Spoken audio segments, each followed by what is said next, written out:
ഗാന്ധി നിന്നയെ ചൊല്ലി സമൂഹമാധ്യമങ്ങളിൽ സാഹിത്യകാരന്മാർ തമ്മിൽ പോര്. കോൺഗ്രസിനെ വിമർശിച്ച കെ.ആർ. മീരയെ തള്ളി ബെന്യാമിൻ രംഗത്തെത്തിയപ്പോൾ കെ.ആർ. മീരയും ബെന്യാമിന് സമൂഹമാധ്യമത്തിലൂടെ തന്നെ മറുപടി നൽകി.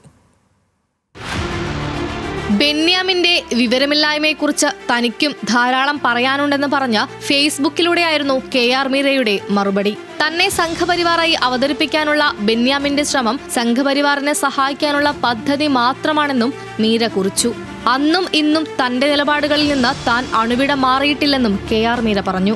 താൻ ഒരു രാഷ്ട്രീയ പാർട്ടിയുടെയും അപ്പക്കഷ്ണങ്ങൾ മോഹിച്ച് പ്രസ്താവന നടത്തിയിട്ടില്ല. തന്നെ വിമർശിക്കുന്നത് വഴി കോൺഗ്രസുകാരെയും സംഘപരിവാറുകാരെയും സുഖിപ്പിച്ച് അവരിൽ നിന്ന് കിട്ടാനുള്ള അപ്പക്കഷ്ണങ്ങൾ കൂടി പോരട്ടെ എന്നാണ് ബെന്യാമിന്റെ നിലപാട് എന്ന് തോന്നുന്നു.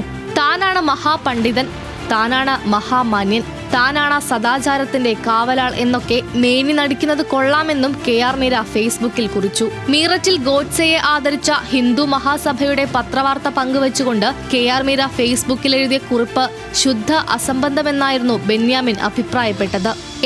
ഏതിനോട് താരതമ്യം ചെയ്യണമെന്നും ആരെ ഏത് രീതിയിൽ വിമർശിക്കണം എന്നുമുള്ള വിവരമില്ലായ്മയാണ് മീരയുടെ പോസ്റ്റ്.